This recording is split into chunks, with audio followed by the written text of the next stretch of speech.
Hi friends, आज हम राजस्थान के इतिहास का एक बहुत ही इंपॉर्टेंट टॉपिक का नाम है राजस्थान में प्रजामंडल आंदोलन। मतलब प्रजामंडल मूवमेंट इन राजस्थान के बारे में काफी डिटेल से चर्चा करेंगे। आप हमारे साथ बने रहिए ताकि आपको इसके बारे में जानकारी प्राप्त हो सके। तो शुरुआत करते हैं आज का टॉपिक। टॉपिक की शुरुआत करते हैं हम कहाँ से? टॉपिक की शुरुआत करेंगे हम अखिल भारतीय देशी राज्य लोक परिषद से। मतलब AISPC, all India states peoples conference. इसकी स्थापना से हमारी जो प्रजामंडल आंदोलन है इसकी शुरुआत मानी जाती है। तो जो हमारे देशी रियासतें थी, हमारे प्रिंसली स्टेट्स थे, इनकी जनता राजाओं के जो निरंकुश शासन और ब्रिटिश नीतियों से परेशान हो चुकी थी। मतलब देशी रियासतों की जनता क्या राजाओं के निरंकुश शासन और ब्रिटिश नीतियों से परेशान हो चुकी थी। चूंकि हमारे कांग्रेस ने शुरुआत में रियासतों के आंतरिक मामलों में हस्तक्षेप मतलब दखल न देने की नीति अपना रखी थी शुरुआत में, लेकिन इसलिए क्या रियासतों की जनता को खुद का एक अखिल भारतीय मंच बनाना पड़ा। क्यों? क्योंकि कांग्रेस ने तो शुरू में मना कर दिया था, साफ कह दिया था कि वे रियासतों के आंतरिक मामलों में किसी भी तरह का हस्तक्षेप नहीं करेंगे।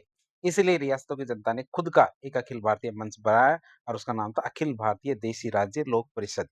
बात करें इसकी स्थापना की, तो इसकी स्थापना हमारे 1927 में की गई थी। इसकी स्थापना कब की गई? 1927 में इसकी स्थापना की गई थी। स्थापना के स्थल की बात करें तो इसका स्थापना का स्थल था बॉम्बे। बात करें तो बॉम्बे की बात करें तो यह इसका स्थापना स्थल था, लेकिन पहला अधिवेशन यहीं हुआ था। यहाँ पे हमारे इसका पहला अधिवेशन भी हमारे कहाँ बॉम्बे में ही हुआ था। बात करें इसके प्रमुख पदाधिकारियों की, मतलब जो हमारा अखिल भारतीय लोक परिषद है, तो इसके प्रमुख पदाधिकारी कौन थे? तो इसका अध्यक्ष कौन था? इसका अध्यक्ष हमारे दीवान रामचंद्र राव था। कौन? दीवान रामचंद्र राव इनका अध्यक्ष था और ये एक प्रमुख स्वतंत्रता सेनानी थे, दीवान रामचंद्र राव।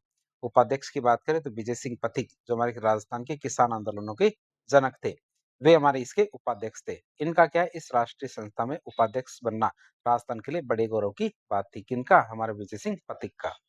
फिर राजपूताना और मध्य भारत के सचिव की बात करें तो राजपूताना और मध्य भारत के सचिव किन्हें बनाया गया?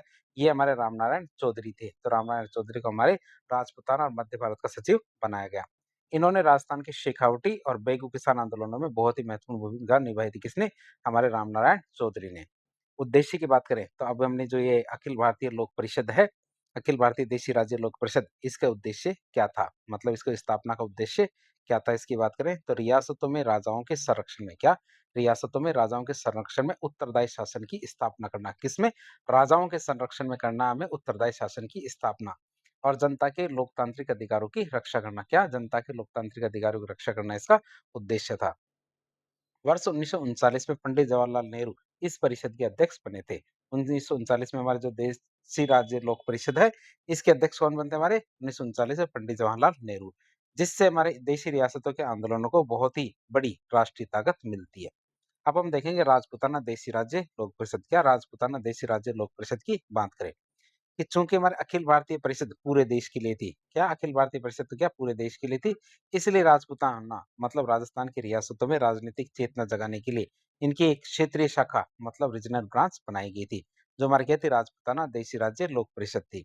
बात करें इसकी स्थापना की तो अगले ही साल इसकी स्थापना कर दी जाती है। अधिवेशन की बात करें तो इसका पहला अधिवेशन 1931 में अजमेर में आयोजित होता है। कहाँ पे? अजमेर में आयोजित होता है इसका पहला अधिवेशन राजपूताना देशी राज्य लोक परिषद का।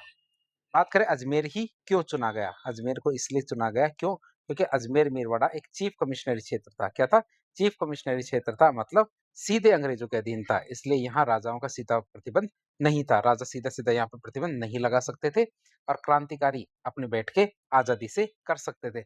जो भी क्रांतिकारी थे यहाँ पे आराम से बैठ के आज़ादी से अपनी क्रांतिकारी बैठ के कर सकते थे।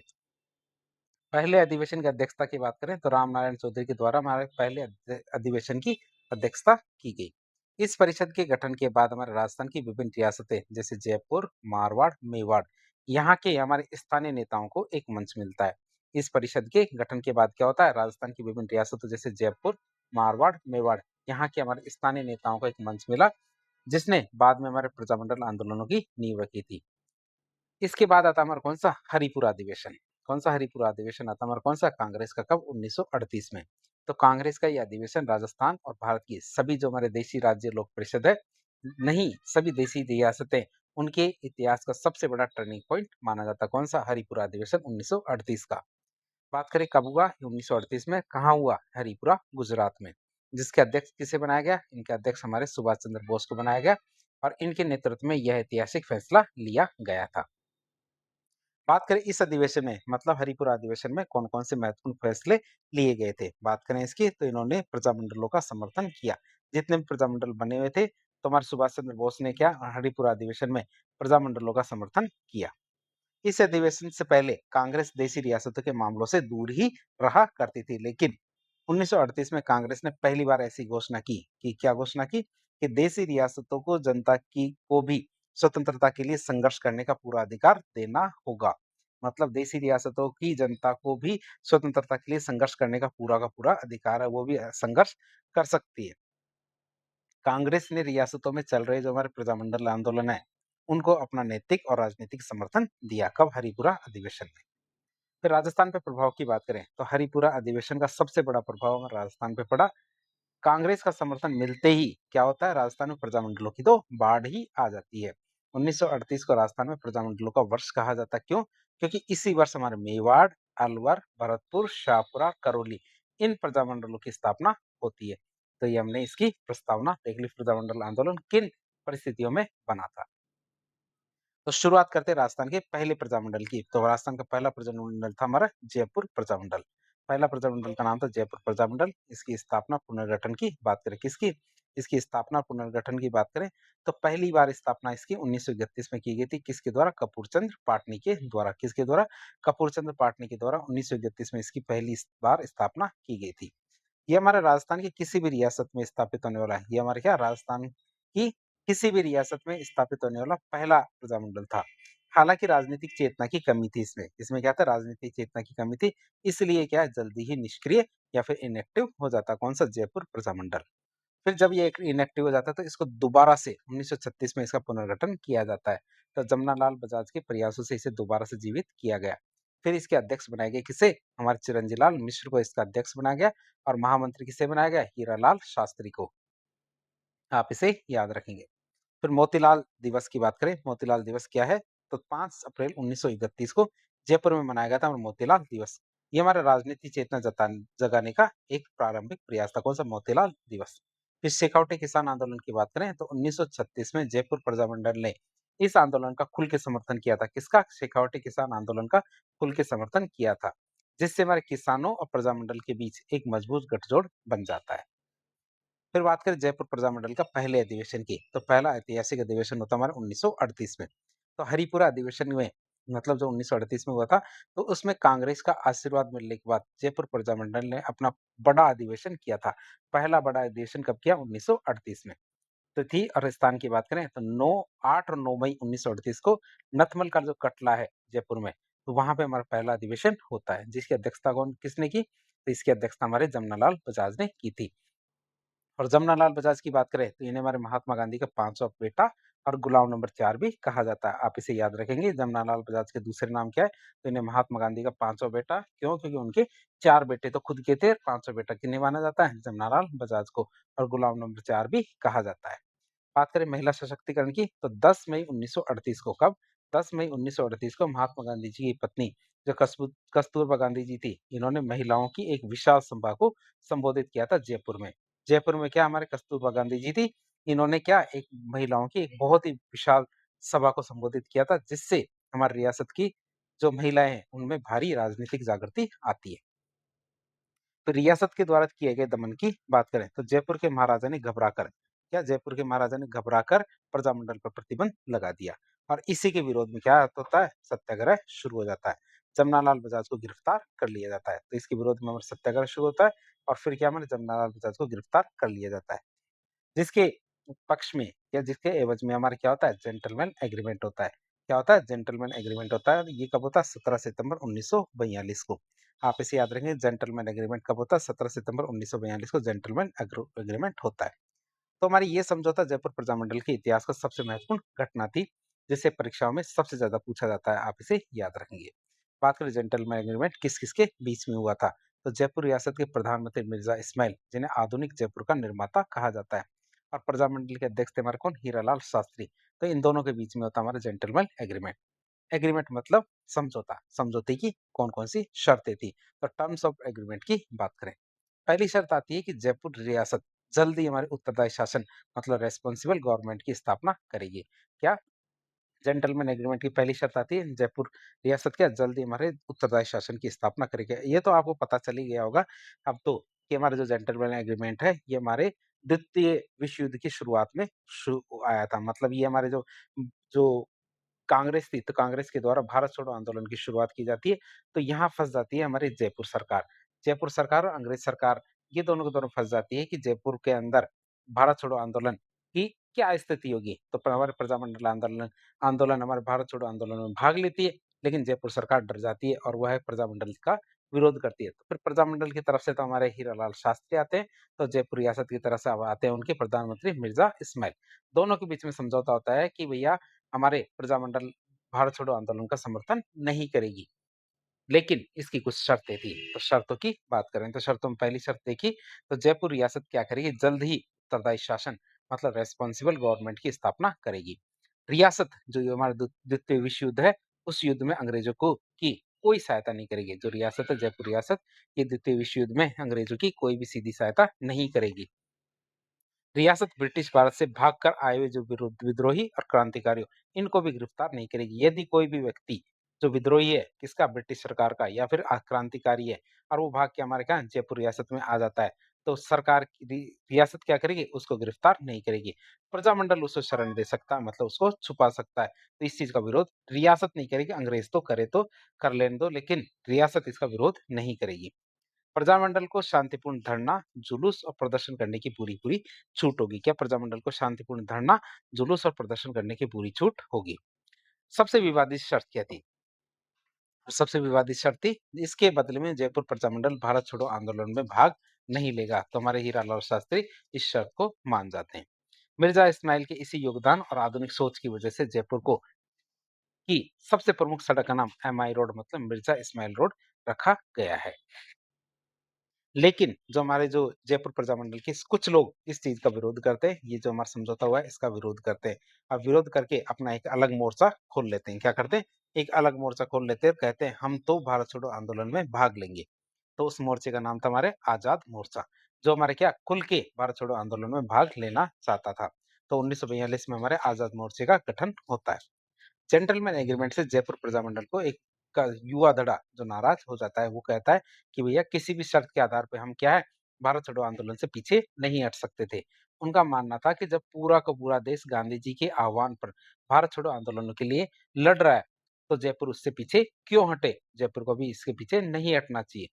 बात करें हमारे आजाद मोर्चे की, तो इसके संस्थापक थे हमारे बाबा हरिश्चंद्र। और कौन-कौन से नेता थे? रामकरण जोशी, दौलतमल भंडारी और गुलाबचंद कासलीवाल। ये हमारे क्या आज़ाद मोर्चे के अन्य नेता थे। बात करें इसके कार्य की, तो इन्होंने प्रजामंडल से अलग होके आज़ाद मोर्चे का गठन किया और जयपुर में भारत छोड़ो आंदोलन को हिंसक और सक्रिय रूप से चलाया था। किसने? आज़ाद मोर्चे ने। बात करें विलय की, तो ये हमारा धीरे-धीरे 1945 तक आज़ाद मोर्चा अपना कार्य करता रहा। लेकिन 1945 में जब हमारा द्वितीय विश्व युद्ध खत्म हो जाता है, तो फिर पंडित जवाहरलाल नेहरू जयपुर आते हैं और कहते हैं कि तुम्हें अलग-अलग भागने की ज़रूरत नहीं है, तुम्हें साथ मिलके काम करने की ज़रूरत है। तो उन्हीं के समझाने पे फिर आज़ाद मोर्चे का वापस से जयपुर प्रजामंडल में विलय कर दिया जाता है। किनके कहने पे? जवाहरलाल नेहरू के कहने पे। कब? 1945 में। सम्मान की बात करें, तो जयपुर में बाबा हरिश्चंद्र क्या जयपुर में बाबा हरिश्चंद्र मार्ग और दौसा में रामकरण जोशी विद्यालय इन्हीं इस महान नेताओं की स्मृति में रखे गए हैं। ये नाम के किनकी स्मृति में? एक तो बाबा हरिश्चंद्र मार्ग और हमारा रामकरण जोशी विद्यालय इन्हीं महान नेताओं की स्मृति में रखे गए हैं। फिर देवीशंकर तिवारी और लोकतंत्र की ओर कदम की बात करें, किसकी? देवीशंकर तिवारी और लोकतंत्र की ओर कदम की बात करें, तो लोकवाणी जो समाचार पत्र है 1943 में प्रकाशित किया गया था। बात करें इसकी, तो जमनालाल बजाज की स्मृति में देवी शंकर तिवारी ने किसकी? जमनालाल बजाज की स्मृति में देवी शंकर तिवारी ने इस समाचार पत्र का प्रकाशन किया था। समाचार पत्र का नाम था हमारा लोकवाणी। कब? 1943 में। जिसने हमारे जयपुर में राष्ट्रवाद की अलख जगाई है। क्या? हमारे जो लोकवाणी थी, तो लोकवाणी समाचार पत्र ने राष्ट्रवाद की अलख जगाई थी। कब? 1943 में। फिर गैर सरकारी मंत्री की बात करें 1946 में। क्या 1946 में गैर सरकारी मंत्री की बात करें, तो 1946 में इस देवी शंकर तिवारी को जयपुर रियासत के मंत्रिमंडल में शामिल किया गया था। आप इसे याद रखेंगे 1946 में देवी शंकर तिवारी को जयपुर रियासत के मंत्रिमंडल में शामिल किया गया था। और राजपूताना या फिर राजस्थान के इतिहास में ये पहली बार ऐसा हुआ था कि ये राजपूताना के इतिहास में पहली बार ऐसा होता है कि किसी रियासत या राजा ने किसी गैर सरकारी मतलब जनता के प्रतिनिधि को मंत्री बनाया था। गैर सरकारी मतलब जनता के प्रतिनिधि को मंत्री बनाया था और ऐसा पहली बार हुआ था और वो कौन थे हमारे देवी शंकर तिवारी। जयपुर में उत्तरदायी शासन की दिशा में ये पहला बड़ा और वास्तविक कदम माना जाता है। तो जयपुर प्रजामंडल के बारे में हमने कंप्लीट देख लिया। अब देखेंगे हम बूंदी प्रजामंडल के बारे में। क्या बूंदी प्रजामंडल की स्थापना भी हमारे साथ ही 1931 में हुई थी। तो जयपुर के साथ-साथ बूंदी भी उन रियासतों में से एक था, जहाँ सबसे पहले मतलब 1931 में प्रजामंडल की स्थापना होती है। बात करें संस्थापक की तो नित्यानंद, कांतिलाल और ऋषिदत्त मेहता। क्या हमारे नित्यानंद, कांतिलाल और ऋषिदत्त मेहता इसके संस्थापक हैं। बात करें ऋषिदत्त मेहता के योगदान की, किनके? ऋषिदत्त मेहता के योगदान की बात करें बूंदी प्रजामंडल में, तो इन्होंने एक समाचार पत्र प्रकाशित किया था। समाचार पत्र का नाम था राजस्थान। समाचार पत्र का नाम क्या था? राजस्थान, जो उन्होंने 1923 में प्रकाशित किया था। और ये कैसा समाचार पत्र था? ये हमारे एक साप्ताहिक समाचार पत्र था, जो कहाँ से निकाला गया था? ब्यावर अजमेर से निकाला गया था।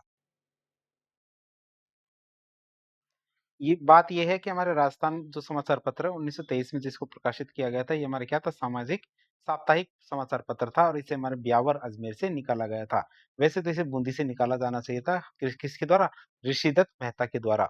लेकिन बूंदी में क्या था? हमारे प्रेस पे पाबंदी थी, इसलिए क्रांतिकारियों ने ब्रिटिश जो क्षेत्र था, ब्यावर का क्षेत्र, उनका सहारा लेना पड़ा इस समाचार पत्र को प्रकाशित करने के लिए।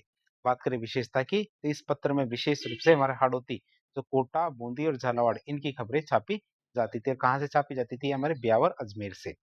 बात करें संगठन की, तो बूंदी देशी राज्य लोक परिषद की स्थापना इन्होंने ही की थी। आप इसे याद रखेंगे। जो हमारे ऋषिदत्त मेहता थे, कौन ऋषिदत्त मेहता थे? तो ऋषिदत्त मेहता ने बूंदी देशी राज्य लोक परिषद की स्थापना की थी।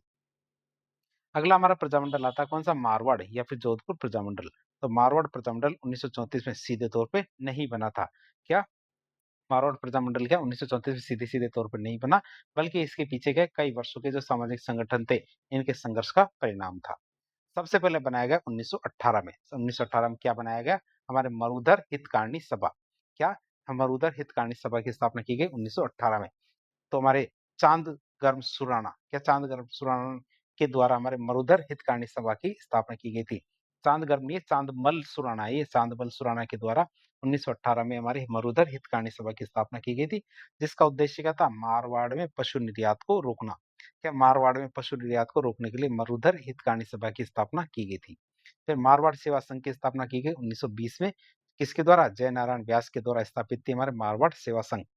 बात करें इसी समय पे हमारे तोल आंदोलन शुरू हुआ था। तोल आंदोलन की बात करें तो मारवाड़ सरकार ने एक शेर का वजन 100 तोले से घटा के 80 तोले कर दिया था। क्या?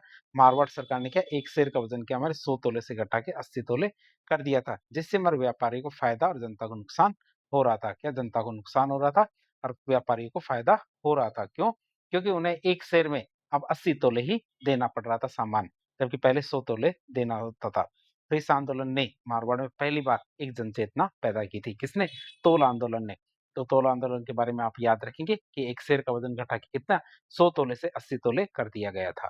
फिर मारवाड़ हितकारिणी सभा की बात करें 1923 की, तो जयनारायण व्यास के द्वारा मरुधर हितकारिणी का पुनर्गठन किया गया था। जो मरुधर हितकारिणी सभा थी, तो इसका पुनर्गठन करके मारवाड़ हितकारिणी सभा की स्थापना की गई थी। किसके द्वारा? जयनारायण व्यास के द्वारा 1923 में। बात करें मारवाड़ देशी राज्य लोक परिषद की, तो इसकी स्थापना हमारे 1929 में की जाती है। क्या? मारवाड़ देशी राज्य लोक परिषद की स्थापना 1929 में की जाती है। बात करें इसके पहले अधिवेशन की, तो इसका पहला अधिवेशन 1931 में होता है। जब हमारे जोधपुर में अधिवेशन नहीं होने दिया, क्या? जब हमारे जोधपुर में इसका अधिवेशन नहीं होने दिया, तो इसे पुष्कर अजमेर में किया गया था। इसका तो पहला अधिवेशन कहाँ किया गया? पुष्कर अजमेर में किया गया। अध्यक्ष की बात करें तो इसके अध्यक्ष हमारे चांदकर्ण सारदा को बनाया गया था। चांदकर्ण सारदा को इनका अध्यक्ष बनाया गया था और कस्तूरबा गांधी और काका कालेलकर, क्या कस्तूरबा गांधी और काका कालेलकर जैसे राष्ट्रीय नेताओं ने भी इस सम्मेलन में भाग लिया था। तो पहला सम्मेलन कब किया गया? 1931 में। आप इसे याद रखें, कब किया गया? 1931 में। तो इसमें हमारे क्या कस्तूरबा गांधी और काका कालेलकर जैसे जो हमारे दिग्गज नेता थे, इन्होंने भी भाग लिया था। झंडारोहण की बात करें 1932 के अंदर किया गया। तो छगनलाल चौपासनी वाला, किसने? छगनलाल चौपासनी वाला ने जोधपुर में पहली बार झंडा तिरंगा फहराकर बगावत की शुरुआत की थी। जोधपुर में पहली बार तिरंगा किसने फहराया? हमारे छगनलाल चौपासनी वाला ने। कहा? जोधपुर में। तो हमारे पहली बार झंडा फहराकर बगावत की शुरुआत की थी। बात करें मैं मारवाड़ प्रजामंडल की स्थापना की, किसकी? मारवाड़ प्रजामंडल की स्थापना की बात करें 1934 में। इसके अध्यक्ष थे हमारे भंवरलाल सर्राफ। इसके अध्यक्ष किसे बनाया गया? भंवरलाल सर्राफ को इसका अध्यक्ष बनाया गया। मारवाड़ यूथ लीग जो इसकी स्थापना हमारे 1931 में की गई थी। तो 1931 में इसकी स्थापना की गई थी मारवाड़ यूथ लीग की। तो जयनारायण व्यास के द्वारा स्थापित युवाओं का संगठन था मारवाड़ यूथ लीग। रियासत के द्वारा प्रतिबंध लगाने पर इसका नाम बदल दिया गया। जब रियासत ने इस संगठन पे प्रतिबंध लगा दिया, मारवाड़ यूथ लीग पे प्रतिबंध लगा दिया, तो इसका नाम बदल दिया गया और नाम बदल के इसका नाम बाल भारत सभा रखा गया। क्या? बाल भारत सभा इसका नाम रखा गया। फिर बात करें 2 ऐतिहासिक दिवस मनाए गए। कौन से? 2 ऐतिहासिक दिवस मनाए गए कब? 1936 में। कौन-कौन से दिवस थे? एक तो हमारे कृष्णा दिवस था और एक हमारे शिक्षा दिवस था। तो हमारे मारवाड़ यूथ लीग है, जिसका नाम बदल के बाल भारत सभा रखा गया था, जिनके द्वारा 2 ऐतिहासिक दिवस मनाए गए। कौन-कौन से? एक तो कृष्णा दिवस था, तो ये हमारे मुंबई में मनाया गया था और एक लड़की थी कृष्णा जिसका अपहरण हो गया था, तो उसके खिलाफ न्याय माँगने के लिए, तो कृष्णा नाम की एक लड़की थी जिसका अपहरण हो गया था, उसके खिलाफ न्याय माँगने के लिए कृष्णा दिवस मनाया गया।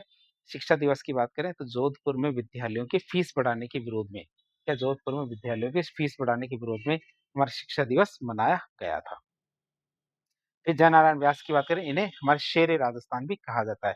जयनारायण व्यास को हमारे शेर ए राजस्थान भी कहा जाता है, तो इनके योगदान की बात करें तो मारवाड़ का पूरा प्रजामंडल आंदोलन जयनारायण व्यास के इर्द गिर्द ही घूमता है। बात करें इनके निर्वासन और वापसी की, तो व्यास जी के मारवाड़ प्रवेश पर प्रतिबंध लगा दिया गया था। व्यास जी के मारवाड़ प्रवेश पर प्रतिबंध लगा दिया गया था। बीकानेर के महाराजा गंगा सिंह ने, किसने? बीकानेर के महाराजा गंगा सिंह ने जोधपुर के प्रधानमंत्री डोनाल्ड फील्ड को पत्र लिखकर उनका प्रतिबंध हटवाया था। तो आप इसे याद रखेंगे। बीकानेर के थे महाराजा कौन? गंगा सिंह। तो इन्होंने जोधपुर के प्रधानमंत्री डोनाल्ड फील्ड को लेटर लिखा। उसके बाद उनका जो मारवाड़ में प्रवेश पे प्रतिबंध था, इसको हटाया गया था। नजरबंदी की बात करें तो 1942 में इनको नजरबंद कर दिया गया था।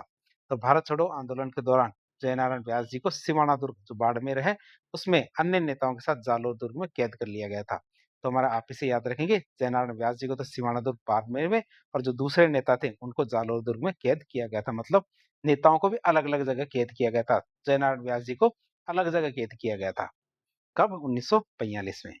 फिर इनके द्वारा लिखे गए साहित्य और पत्रकारिता के योगदान की बात करें तो इनके द्वारा कौन कौन सी पुस्तकें लिखी गई? पुस्तकों का नाम है हमारे मारवाड़ की अवस्था, पोपाबाई की पोल और मारवाड़ से संघर्ष क्यों। तो 3 पुस्तकें लिखी गई थी, एक तुम्हारे मारवाड़ की अवस्था, दूसरी हमारे पोपाबाई की पोल और तीसरी मारवाड़ से संघर्ष क्यों। जो पुस्तक थी हमारे पोपाबाई की पोल, ये पुस्तक हमारे मारवाड़ प्रशासन के भ्रष्टाचार की पोल खोलती है। जो हमारे पोपाबाई की पोल है, ये हमारी पुस्तक क्या है? हमारे मारवाड़ प्रशासन के भ्रष्टाचार की पोल खोलती है। बात करें जयनारायण व्यास के समाचार पत्रों की, तो जयनारायण व्यास के समाचार पत्र कौन-कौन से? एक समाचार पत्र हमारे अखंड भारत, दूसरा हमारा कौन-सा? पीप, तीसरा हमारा तरुण राजस्थान, चौथा हमारा कौन-सा? आंगीवान। तो पहला हमारा क्या? अखंड भारत है। पहला समाचार पत्र कौन-सा? अखंड भारत।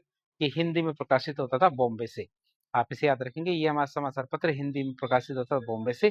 पीप समाचार पत्र हमारे अंग्रेजी में प्रकाशित होता था दिल्ली से। तरुण राजस्थान की बात करें, तरुण राजस्थान हमारे हिंदी से में प्रकाशित होता था ब्यावर से। और आंगीवाण की बात करें तो आंगीवाण नाम में ही हमारे राजस्थानी भाषा का शब्द लगता है, तो राजस्थानी भाषा में छपता था और वो कहाँ से? ब्यावर से। तो आप इसे याद रखेंगे, हमारे जयनारायण व्यास के द्वारा 4 समाचार पत्र छापे जाते थे। अखंड भारत बॉम्बे से, पीप हमारे दिल्ली से, तरुण राजस्थान हमारे ब्यावर से और आंगीवाण हमारे ब्यावर से छपता था। आंगीवाण की बात करें तो राजस्थानी भाषा का पहला राजनीतिक समाचार पत्र था। ये हमारे क्या? आंगीवाण क्या था? हमारे राजस्थानी भाषा का पहला राजनीतिक समाचार पत्र था। अब हम बात करेंगे मारवाड़ के 2 भयंकर किसान हत्याकांड। क्या? मारवाड़ के 2 भयंकर किसान हत्याकांड की बात करें तो प्रजामंडल के नेताओं के सहयोग से, किसके सहयोग से? प्रजामंडल के नेताओं के सहयोग से मारवाड़ में किसानों ने, क्या मारवाड़ में किसानों ने भी क्या जमींदारों और सामंतों के खिलाफ आवाज उठाई थी, जिसे बेरहमी से कुचल दिया गया। और इसी में हमारे एक घटना घटित होती है जिसका नाम हमारा चंडावल घटना थी। चंडावल घटना हमारे 28 मार्च 1942 को हुई थी। कब? 28 मार्च 1942 को हमारी चंडावल घटना होती है। तो पाली जिले के चंडावल गांव में शांतिपूर्ण जो किसान सभा हो रही थी। कब? हमारे 28 मार्च 1942 को पाली जिले के चंडावल गांव में शांतिपूर्ण रूप से हमारी किसान सभा हो रही थी। तो उस किसान सभा पर सामंतों के द्वारा लाठीचार्ज किया गया था, जो हमारी चंडावल घटना कहलाती है। फिर आता है हमारा डाबड़ा कांड। डाबड़ा कांड की बात करें 13 मार्च 1947 को, तो डीडवाना नागौर के डाबड़ा गांव में, क्या डीडवाना नागौर के डाबड़ा गांव में किसानों का एक सम्मेलन हो रहा था और जागीरदारों के गुंडे वहां आ जाते और वहां पे अचानक हमला कर देते। कहाँ? डाबड़ा गांव में हमला कर देते हैं। तो इसी हमले की वजह से हमारे 2 व्यक्ति, कौन? मोतीराम जी और चुन्नीलाल जी, ये 2 हमारे व्यक्ति हैं जो शहीद हो जाते हैं। बात करें कुछ नेता घायल भी हो जाते हैं, जैसे हमारे मथुरादास माथुर, जो बाद में राजस्थान के प्रसिद्ध राजनेता भी बनते हैं। कौन? मथुरादास माथुर। तो ये घायल हो जाते हैं और इस हमले में गंभीर रूप से घायल हुए थे। बात करें 1938 की, तो 1938 में सुभाष चंद्र बोस और विजय लक्ष्मी पंडित, जो नेहरू जी की बहन थी, उन्होंने जोधपुर की यात्रा की थी, जिससे यहाँ के युवाओं में भारी ऊर्जा का संचार होता है। क्या युवाओं में भारी ऊर्जा का संचार होता है कब? 1938 में। तो इस तरह हमने मारवाड़ प्रजामंडल के बारे में जानकारी ले ली। इसके बाद आता है हमारा कौन सा? हाड़ौती प्रजामंडल। चौथा प्रजामंडल आता है कौन सा? हाड़ौती प्रजामंडल। तो कोटा और बूंदी में राजनीतिक और सामाजिक चेतना जगाने का श्रेय इसी प्रजामंडल को जाता है। मतलब इसी प्रजामंडल की वजह से हमारे क्या, कोटा और बूंदी क्षेत्र में राजनीतिक और सामाजिक चेतना जागती है। बात करें स्थापना की, तो 1934 में हमारे हाड़ौती प्रजामंडल की स्थापना होती है। संस्थापक कौन थे? पंडित नैनूराम शर्मा। तो इसके संस्थापक कौन थे? पंडित नैनूराम शर्मा और हमारा हाजी फैज मोहम्मद। आप इसे याद रखेंगे, हाजी फैज मोहम्मद इनके संस्थापक थे। हमारे पंडित नैनूराम शर्मा और हाजी फैज मोहम्मद इसके संस्थापक थे। प्रमुख कार्य की बात करें, तो इस प्रजामंडल ने बेगार प्रथा, मतलब बिना मजदूरी दिए जनता से जबरन काम करवाना, इसके खिलाफ जोरदार आंदोलन चलाया। इस प्रजामंडल ने हमारे बेगार प्रथा, जिसे हम क्या कहते हैं, बिना मजदूरी दिए जनता से जबरन काम करवाना, इसके खिलाफ जोरदार आंदोलन चलाया था। पंडित नैनूराम शर्मा की बात करें, तो राजस्थान सेवा संघ के सक्रिय सदस्य थे। कौन? पंडित नैनूराम शर्मा। तो पंडित नैनूराम शर्मा हमारे राजस्थान सेवा संघ के सक्रिय सदस्य थे और इन्होंने ही हमारे बूंदी, मतलब बरड किसान आंदोलन का नेतृत्व भी किया था। किसने? पंडित नैनूराम शर्मा ने हमारे बूंदी या फिर बरड किसान आंदोलन का नेतृत्व भी किया था। हाड़ौती प्रजामंडल के निष्क्रिय होने के बाद, जब हमारा हाड़ौती प्रजामंडल निष्क्रिय हो जाता है, उसके बाद 1939 में इन्होंने कोटा प्रजामंडल की स्थापना की थी। किसकी? कोटा प्रजामंडल की स्थापना की थी। कब? 1939 में, जब हमारा हाड़ौती प्रजामंडल निष्क्रिय हो जाता है। अगला प्रजामंडल आता है हमारा कौन सा? बीकानेर प्रजामंडल। कौन सा प्रजामंडल है? बीकानेर प्रजामंडल की बात करें, 1936 में जिसकी स्थापना होती है।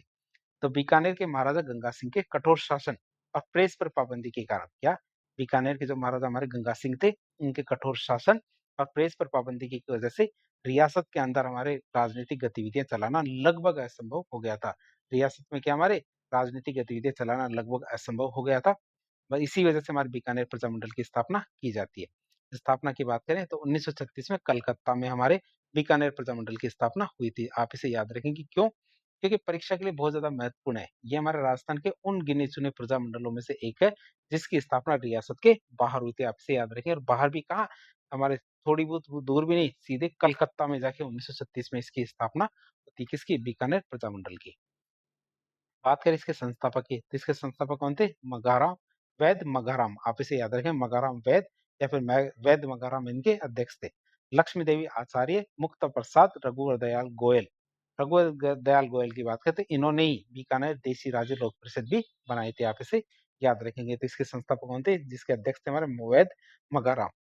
बात करें इन्हीं के दौरान, जो बीकानेर जो हमारे प्रजामंडल है, इन्हीं के दौरान कौन कौन से महत्वपूर्ण दिवस और शहादत थी, उनकी बात करें, तो इन्होंने एक दमन विरोधी दिवस मनाया था 26 अक्टूबर 1944 को। कब? 26 अक्टूबर 1944 को महाराजा शार्दुल सिंह की, किसकी? महाराजा शार्दुल सिंह की दमनकारी नीतियों के खिलाफ ये मनाया गया था, हमारा दमन विरोधी दिवस। तो 26 अक्टूबर 1944 को महाराजा शार्दुल सिंह की दमनकारी नीतियों के खिलाफ हमारे दमन विरोधी दिवस मनाया गया था। बीरबल दिवस की बात करें, 17 जुलाई 1946 को। तो 1 जुलाई 1946 को हमारे रायसिंह नगर, श्री गंगानगर में प्रजामंडल के जुलूस पर, क्या, आप इसे याद रखेंगे, बीरबल दिवस मनाया गया उसकी याद में। तो हमारे कब मनाया जाता है? 17 जुलाई 1946 को। तो 1 जुलाई 1946 को रायसिंह नगर, श्री गंगानगर में हमारे प्रजामंडल के जुलूस पर पुलिस ने फायरिंग कर दी थी। क्या, पुलिस ने फायरिंग कर दी थी, जिसकी वजह से हमारा बीरबल नामक एक युवक शहीद हो जाता है। और उसी की याद में हमारे क्या, बीरबल दिवस मनाया जाता है। आप ये सोचेंगे कि 1 तारीख को जुलूस निकला था और 17 तारीख को क्यों मनाते हैं? क्यों? क्योंकि उनकी मृत्यु 17 तारीख को हुई थी, जबकि हमारे जुलूस 1 जुलाई को निकाला गया था। और 17 जुलाई को उनकी मृत्यु हुई थी, इसी वजह से इसे बीरबल दिवस के रूप में मनाया जाता है। तो शहीद बीरबल के सम्मान में ही राजस्थान की जो जीवन रेखा है, तो राजस्थान की जीवन रेखा किसे कहते हैं? इंदिरा गांधी नहर परियोजना को। आप इसे याद रखेंगे, राजस्थान की जीवन रेखा कही जाती है हमारी इंदिरा गांधी नहर परियोजना को। तो उसकी एक शाखा है जैसलमेर शाखा, उसका नाम हमारे बीरबल शाखा ही रखा गया है। बात करें बीकानेर में राजनीतिक जागरण की पृष्ठभूमि, कि बीकानेर में हमारे राजनीतिक जागरण की पृष्ठभूमि की बात करें, तो बीकानेर में सीधे प्रजामंडल नहीं बना, बल्कि उससे पहले हमारे कुछ संस्थाओं ने वहां जमीन तैयार की थी। तो सीधे सीधे हमारी शुरुआत में बीकानेर प्रजामंडल नहीं बनता है, बल्कि हमारे क्या होता है, कुछ संस्थाएं बनती है। जैसे शुरुआत में बनती है 1907 में सर्वहितकारिणी सभा। बीकानेर में क्या बनती है? पहले हमारे सबसे पहले बनती है सर्वहितकारिणी सभा, कब? 1907 में। तो संस्थापक कौन थे हमारे सर्वहितकारिणी सभा के? तो कन्हैयालाल ढूंढ और गोपाल स्वामी गोपाल दास। क्या कन्हैयालाल ढूंढ और स्वामी गोपाल दास हमारे इसके संस्थापक थे, किसके? सर्वहितकारिणी सभा के। उपनाम की बात करें तो इसके क्रांतिकारी विचारों के कारण इसे चूरू कांग्रेस भी कहा जाता है। सर्वहितकारिणी सभा को इस क्रांतिकारी विचारों की वजह से चूरू की कांग्रेस भी कहा जाता है। बात करें इनके द्वारा कौन कौन से सामाजिक कार्य किए गए, तो समाज सुधार के लिए इन्होंने दो महत्वपूर्ण स्कूल खोले थे। कौन से थे वो महत्वपूर्ण या फिर ऐतिहासिक स्कूल? एक थी हमारी कबीर पाठशाला और दूसरी थी हमारी पुत्री पाठशाला। एक तो हमारी कबीर पाठशाला थी, ये हमारे क्या दलितों और पिछड़ों की शिक्षा देने के लिए खोली गई थी। दलितों और पिछड़ों को शिक्षा देने के लिए हमारे कबीर पाठशाला बनाई गई थी। दूसरी थी हमारी पुत्री पाठशाला, तो ये हमारी लड़कियों की शिक्षा के लिए थी। किसके लिए थी? लड़कियों की शिक्षा के लिए हमारी पुत्री पाठशाला की स्थापना की गई थी। आप इसे याद रखेंगे। फिर बात करें धर्म स्तूप पर तिरंगा फहराने की बात, तो 26 जनवरी 1930 को स्वामी गोपाल दास और चंदनमल बहड़ ने, किसने? हमारे स्वामी गोपाल दास और चंदनमल बहड़ ने चूरू के जो धर्म स्तूप था, तो चूरू के धर्म स्तूप मतलब लाल घंटाघर पर, इस पे लाल घंटाघर पर तिरंगा फहराकर रियासत को खुली चुनौती दी थी। किसने? हमारे स्वामी गोपाल दास और चंदनमल बहड़ ने। ये तो हमारे सर्वहितकारिणी सभा की बात करी जिसकी स्थापना कब हुई थी? 1907 में। इसके बाद हमारे बीकानेर षड्यंत्र मुकदमा आता है। कौन सा? बीकानेर षड्यंत्र मुकदमा 1932 का है, गोलमेज आंदोलन के दौरान। कारण क्या था? 1931 में जब महाराजा गंगा सिंह लंदन में दूसरे गोलमेज सम्मेलन मतलब सेकेंड राउंड टेबल कॉन्फ्रेंस में भाग लेने के लिए जा रहे थे, तब पीछे से हमारे क्या राजनीतिक कार्यकर्ताओं ने, पीछे से क्या हमारे राजनीतिक कार्यकर्ताओं ने बीकानेर दिग्दर्शन नामक एक समाचार पत्र का पर्चा था, तो बीकानेर दिग्दर्शन नामक पर्चे बांट दिए थे उस दौरान, जब वो क्या दूसरे गोलमेज सम्मेलन में भाग लेने के लिए जा रहे थे। और इस पर्चे में बीकानेर के प्रशासन की असलियत का भांडाफोड़ किया गया था। क्या? बीकानेर के प्रशासन की असलियत का भांडाफोड़ किया गया था हमारा बीकानेर दिग्दर्शन नामक पर्चे में। परिणाम की बात करें तो लंदन से जमालौर लौट के महाराजा गंगा सिंह आते हैं, तो उन्होंने स्वामी गोपाल दास, चंदनमल बहड़, सत्यनारायण सराफ, खूबराम सराफ, इन पे हमारे राजद्रोह का मुकदमा चला है। और इसी मुकदमे को हमारे बीकानेर षड्यंत्र मुकदमा कहा गया। जो हमारे स्वामी गोपाल दास, चंदनमल बहड़, सत्यनारायण सराफ और खूबराम सराफ, इन पे जो हमारे राजद्रोह का मुकदमा चलाया गया था, यही हमारे क्या कहलाता है? बीकानेर षड्यंत्र मुकदमा कहलाता है। अब हम बात करें किस बीकानेर रियासत के प्रमुख किसान आंदोलनों के बारे में बात करें, तो कौन कौन से किसान आंदोलन हुए थे इसी दौरान आपको पता होना चाहिए। तो बीकानेर में जागीरदारी के अत्याचारों और भारी करों के खिलाफ कई उग्र आंदोलन हुए थे। प्रारंभिक और मुख्य परीक्षा में दोनों के मिलान के बारे में पूछ लिया जाता है, तो आपको पता होना चाहिए। एक किसान आंदोलन था हमारा गंग नहर आंदोलन। कौन सा? गंग नहर आंदोलन की बात करें तो 1930-31 में हुआ था। कहाँ पे? श्री गंगानगर में। हमारे इसके कौन थे इसके करने वाले? तो दरबार सिंह और करतार सिंह। कौन थे इसके करने वाले? तो दरबार सिंह, करतार सिंह इनको करने वाले थे। तो जमींदारा संघ के द्वारा, इसके द्वारा जमींदारा संघ के द्वारा आबियाना मतलब सिंचाई करके विरोध में यह आंदोलन किया गया था। कौन सा था? हमारा गंग नहर आंदोलन किया गया था। किस वजह से? आबियाना मतलब सिंचाई करके विरोध में। और किसके द्वारा? जमींदारा संघ के द्वारा जो आबियाना कर, आबियाना या फिर सिंचाई करता है, इसके विरोध में किया गया था। फिर उद्रासर आंदोलन की बात करें 1937 में किया गया था। कहाँ पे? बीकानेर में। और इसके प्रवर्तक कौन थे? हमारे जीवन राम। कौन थे? जीवन राम की बात करें तो बीकानेर रियासत के प्रारंभिक किसान आंदोलन में से एक था। कौन सा? उद्रासर आंदोलन। फिर महाजन आंदोलन की बात करें तो ये हमारे 1938 में होता है। कब? 1938 में हमारे महाजन आंदोलन होता है। कहाँ पे? बीकानेर में। किसके द्वारा किया गया? स्थानीय किसानों के द्वारा बीकानेर में हमारे महाजन आंदोलन किया गया था। क्यों किया गया? तो महाजन बीकानेर रियासत का एक प्रथम श्रेणी का सबसे बड़ा ठिकाना था। कौन सा? महाजन क्षेत्र जो था, ये हमारे बीकानेर रियासत का प्रथम श्रेणी का सबसे बड़ा ठिकाना था। फिर आता है दुधवा खरा आंदोलन, ये हमारा 1944 में किया जाता है। कहाँ पे? चूरू के अंदर। दुधवा खरा आंदोलन कहाँ पे किया जाता है? 1944 में चूरू में ये आंदोलन किया जाता है। किसके द्वारा किया गया? हनुमान सिंह आर्य के द्वारा ये हमारा दुधवा खरा आंदोलन किया जाता है। किसके द्वारा किया जाता है? हमारे चूरू के अंदर हनुमान सिंह आर्य के द्वारा किया जाता है। हनुमान सिंह आर्य हमारे बीकानेर रियासत के सबसे बड़े किसान नेता माने जाते हैं। हनुमान सिंह आर्य क्या हमारे बीकानेर रियासत के सबसे बड़े किसान नेता माने जाते हैं। बात करें कांगड़ आंदोलन की, अगला आंदोलन कौन सा था? कांगड़ आंदोलन। ये हमारे 1946 में किया जाता है। कब किया जाता है? 1946 में हमारे कांगड़ आंदोलन किया जाता है। बात करें किस कहाँ होता है? हमारे चूरू के अंदर होता है। तो मेघ सिंह आर्य के द्वारा ये हमारे कांगड़ आंदोलन किया जाता है।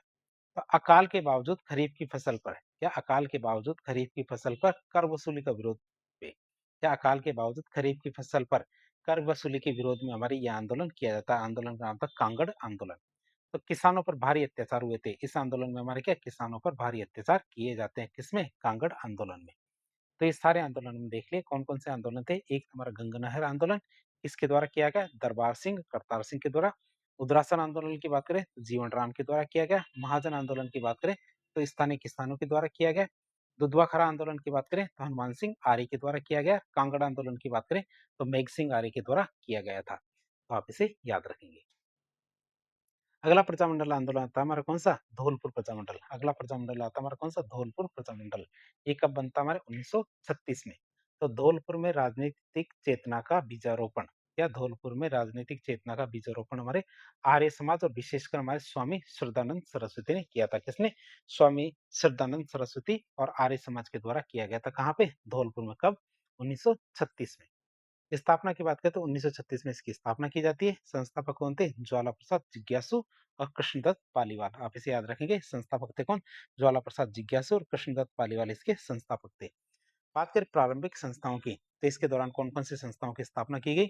एक तो हमारा आचार सुधारणी सभा, इसकी स्थापना हमारे 1910 में की गई थी। किसके द्वारा? ज्वाला प्रसाद और यमुना प्रसाद के द्वारा। किसके द्वारा? ज्वाला प्रसाद और यमुना प्रसाद के द्वारा 1910 में आचार सुधारणी सभा की स्थापना की जाती है। फिर आती है हमारी नागरी प्रचारणी सभा। कौन सी? नागरी प्रचारणी सभा की स्थापना हमारी 1934 में की गई।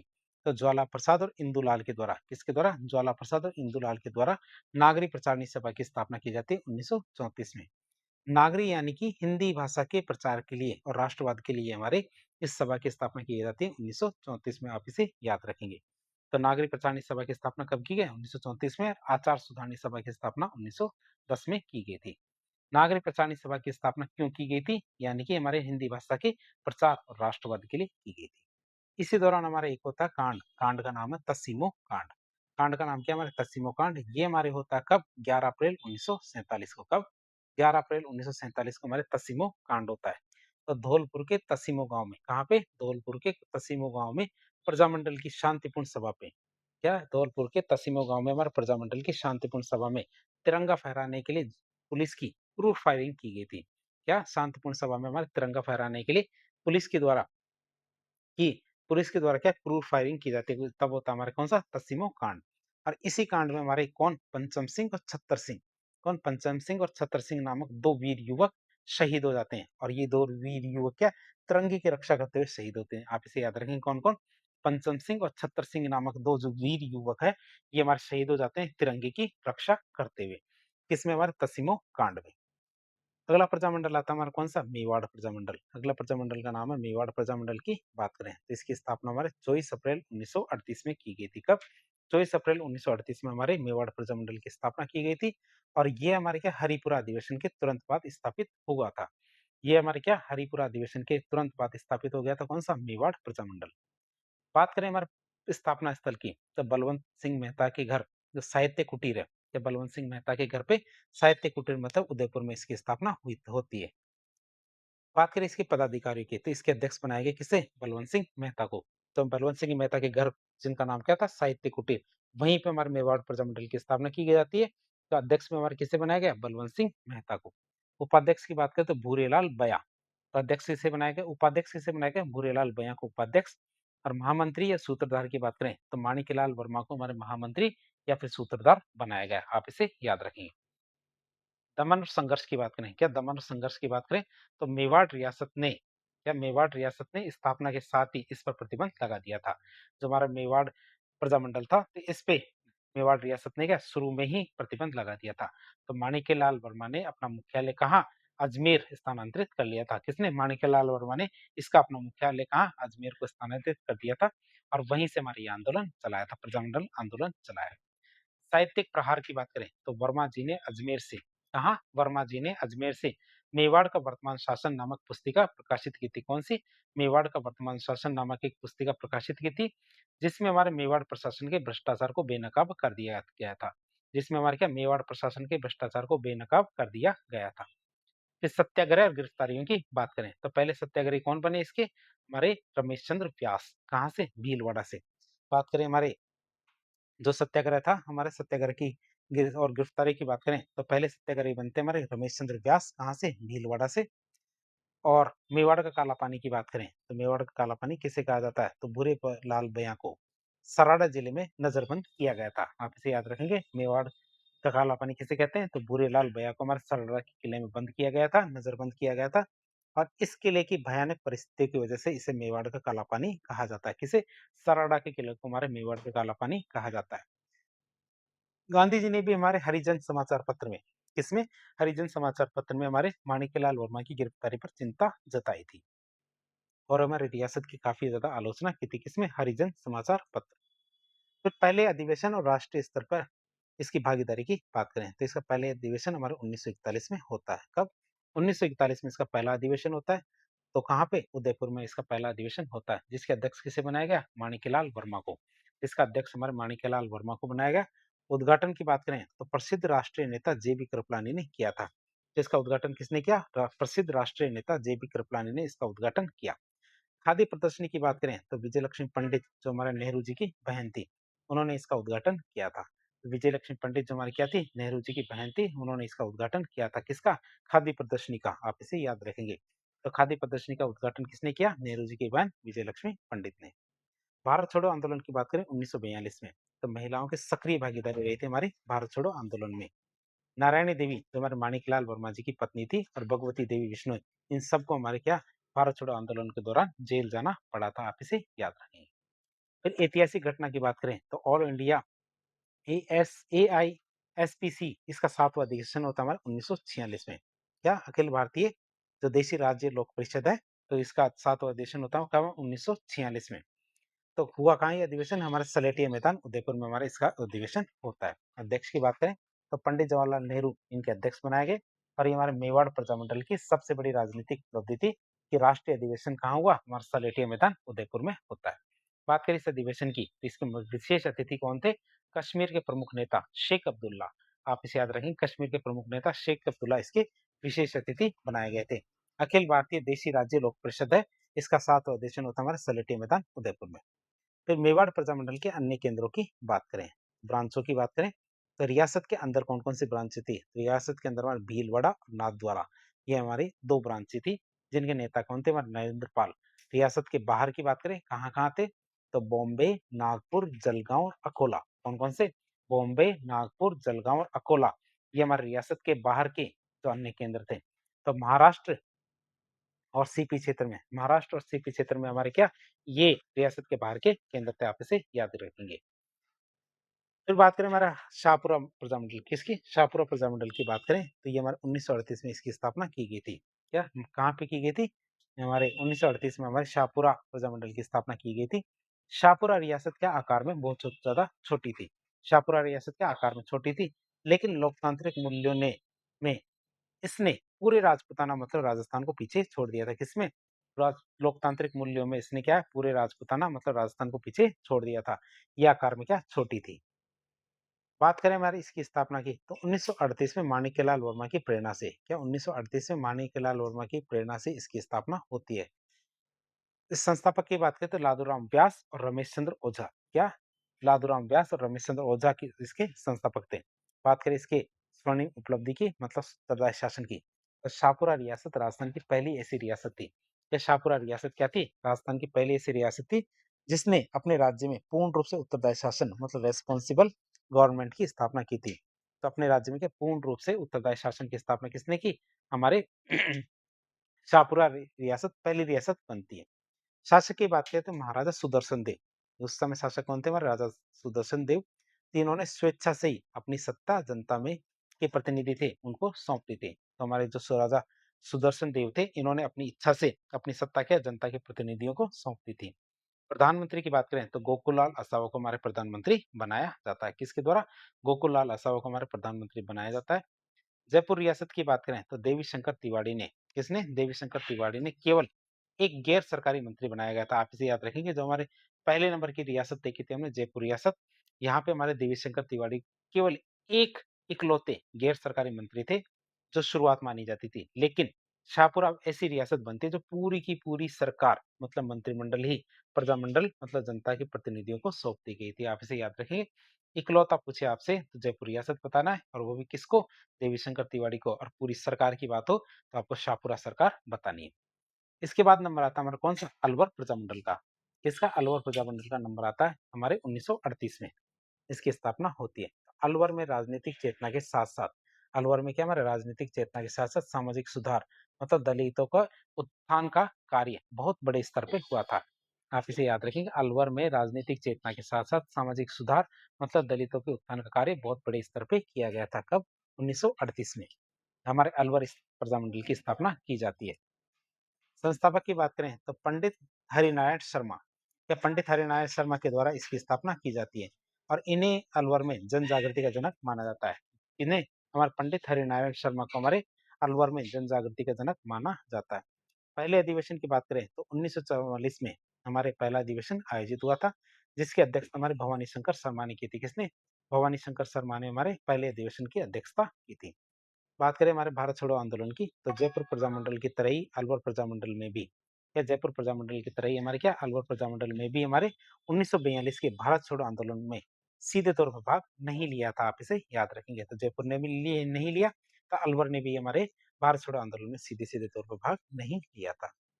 बात करें पंडित हरिनारायण शर्मा के द्वारा कौन-कौन से सामाजिक सुधार कार्य किए गए थे।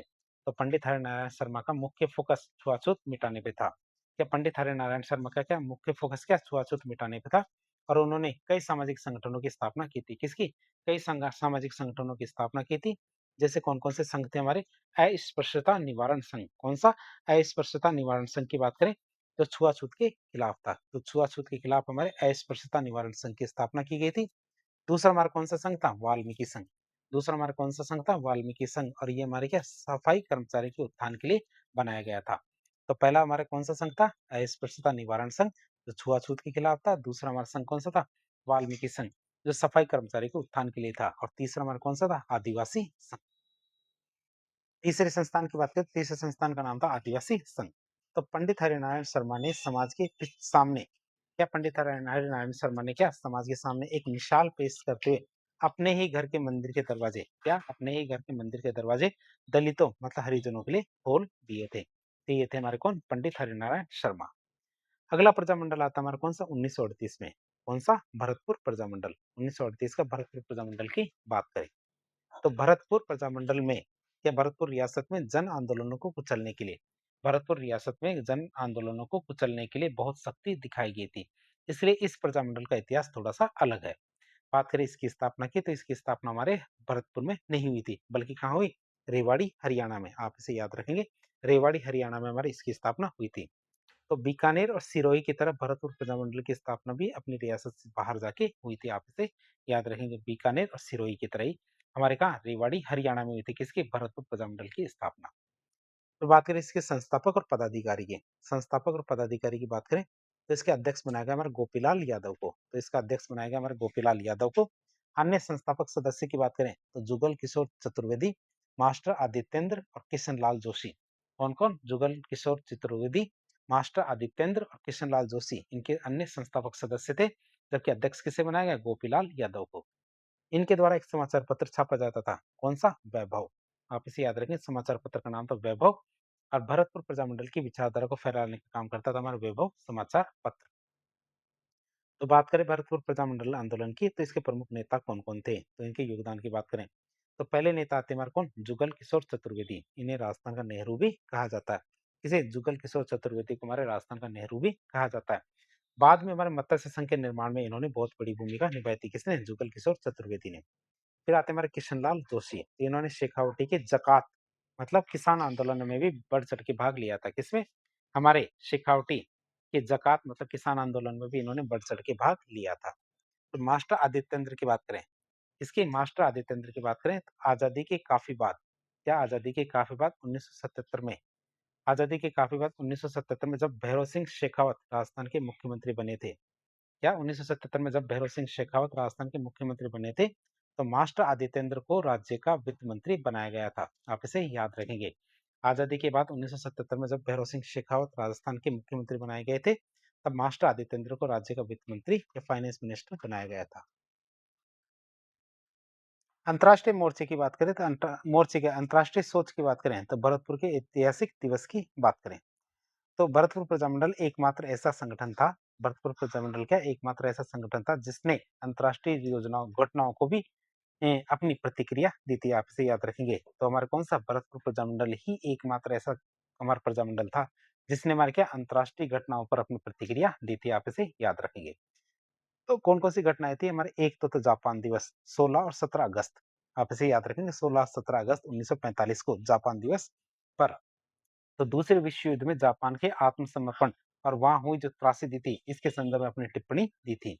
और इंडोनेशिया दिवस की बात करें तो 28 अक्टूबर 1945 को, तो वसंत कुमार वर्मा के नेतृत्व में इंडोनेशिया की आज़ादी के संघर्ष के समर्थन में, क्या इंडोनेशिया की आज़ादी के संघर्ष के समर्थन में वसंत कुमार वर्मा के नेतृत्व में 28 अक्टूबर 1945 को इंडोनेशिया दिवस के समर्थन में जो अपनी टिप्पणी दी थी।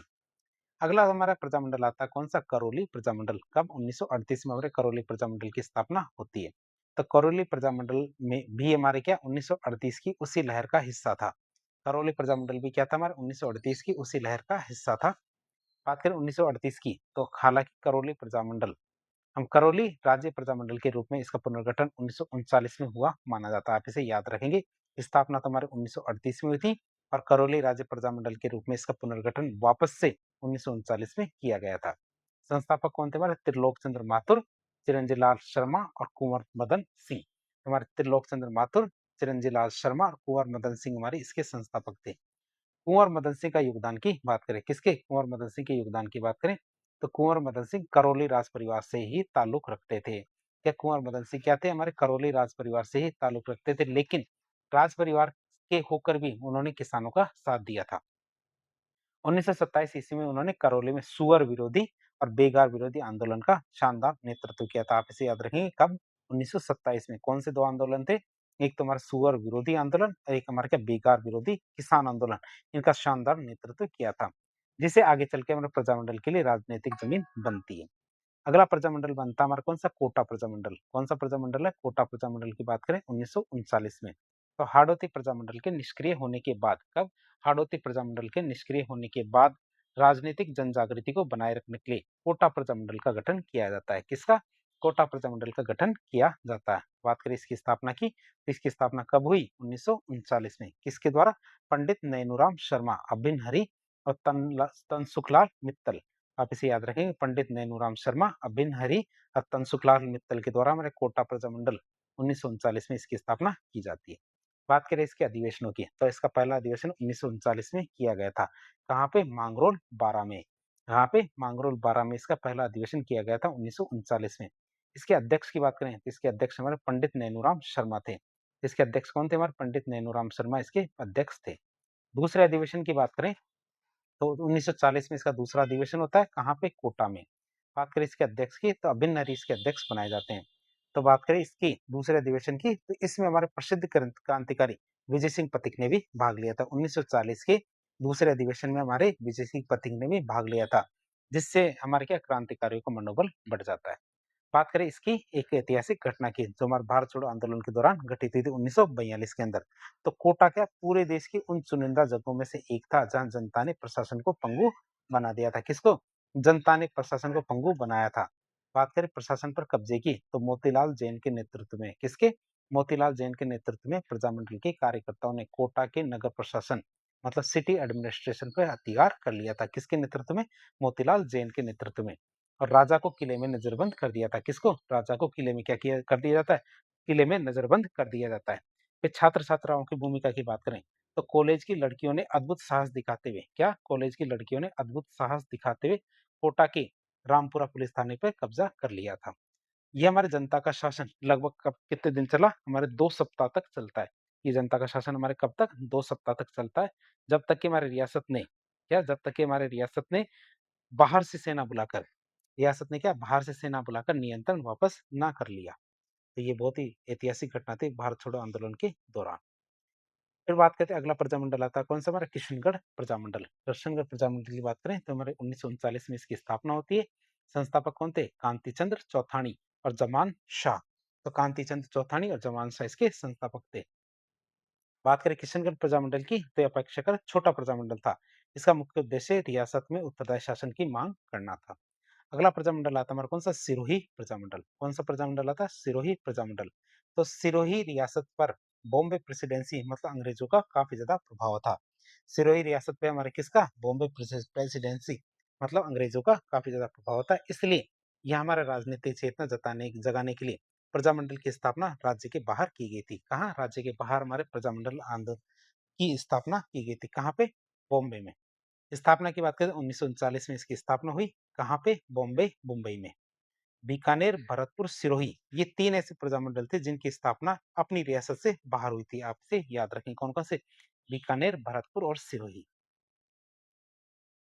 फिर संस्थापक की बात करें तो इनके संस्थापक थे गोकुल चंद्र भट्ट। कौन थे इसके संस्थापक, गोकुल चंद्र भट्ट इसके संस्थापक थे, और वृद्धि शंकर भी इसके संस्थापक थे। आप इसे याद रखें, गोकुल चंद्र भट्ट और हमारे कौन, वृद्धि शंकर।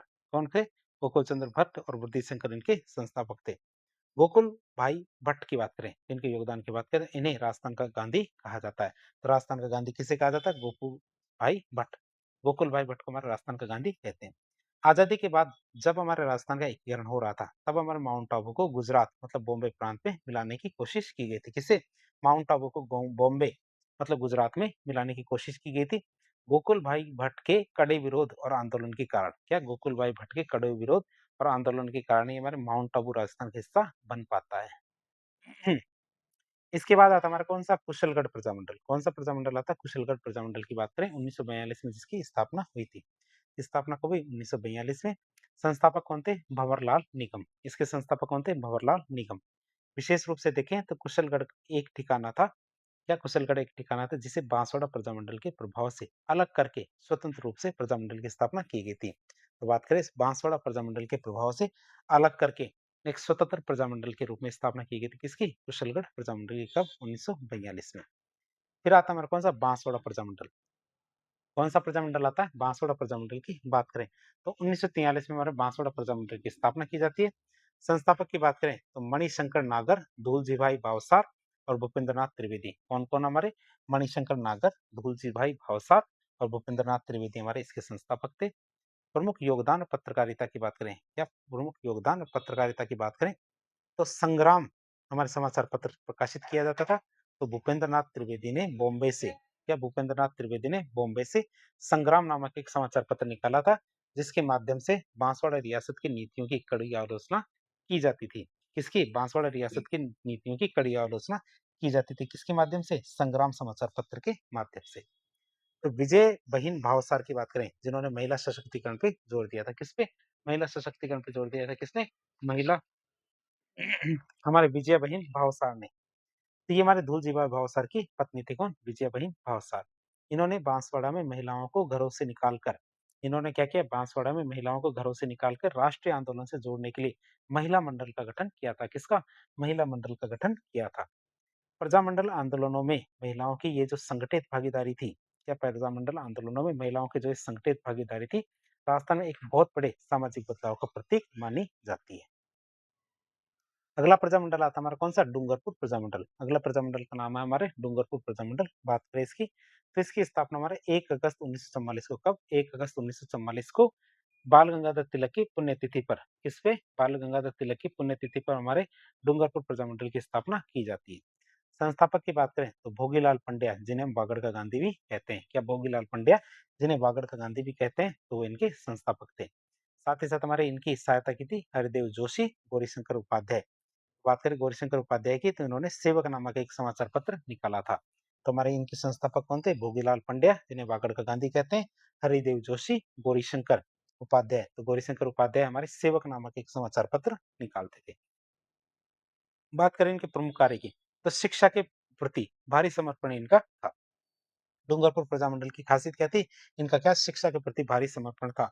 और इन्होंने स्कूल चलाने के लिए प्रयाण सभा, आप इसे याद रखेंगे, स्कूल चलाने के लिए प्रयाण सभा का आयोजन किया था। किसका, प्रयाण सभा का आयोजन किया था।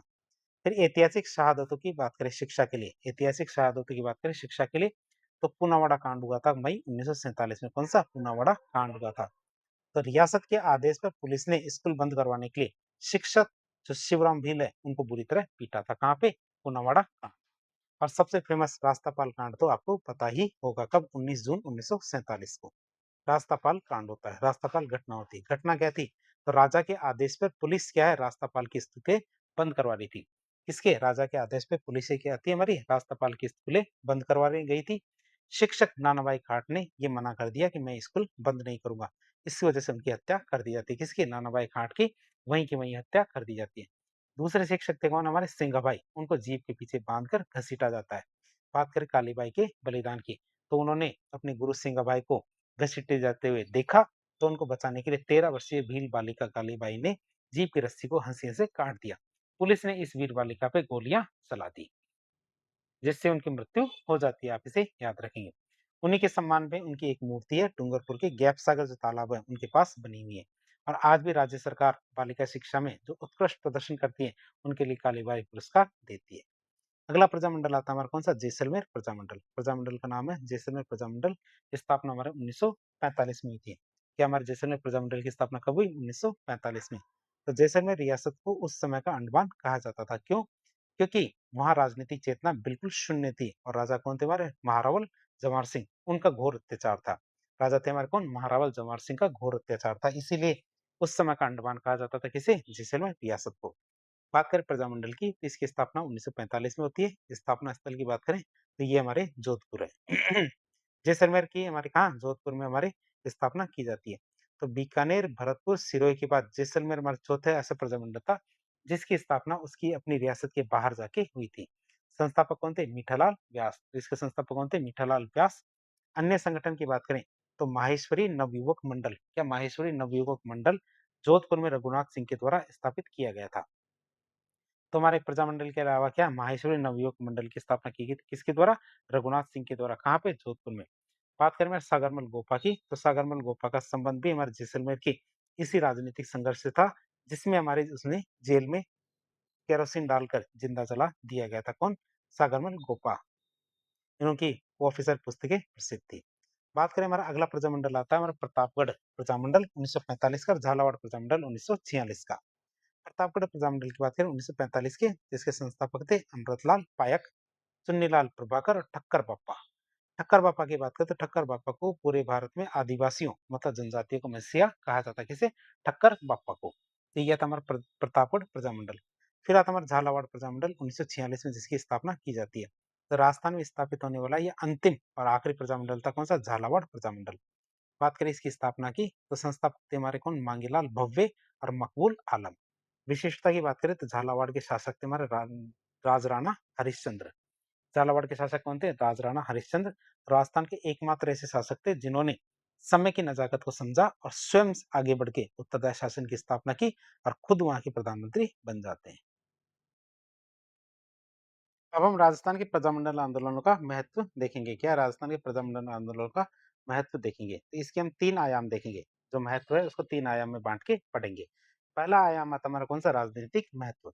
तो इससे हमारे क्या लोकतंत्र की नींव पड़ती है। तो राजाओं के निरंकुश शासन मतलब मोनार्की का इससे अंत होता है और उत्तरदायी शासन मतलब डेमोक्रेसी की स्थापना होती है। किसकी? हमारे मोनार्की का तो अंत होता है और हमारी डेमोक्रेसी की स्थापना होती है। राष्ट्रीय धारा की बात करें तो राजस्थान की जनता जो अब केवल अपने राजा के प्रति वफादार थी, जो अब तक केवल किसके प्रति? राजा के प्रति वफादार थी, वो अब पूरे भारत के स्वतंत्रता संग्राम से जुड़ जाती है। किससे जुड़ जाती है? पूरे भारत के स्वतंत्रता संग्राम से जुड़ जाती है। बात करें शांतिपूर्ण एकीकरण की तो प्रजामंडल के जो नेता थे हमारे हीरालाल शास्त्री, गोकुल भाई भट्ट, माणिक्यलाल वर्मा, इनके कारण ही हमारे राजस्थान के अंदर आजादी के बाद भी राजस्थान की 19 रियासतों का एकीकरण बिना किसी खून खराबे के आसानी से संभव हो पाता है।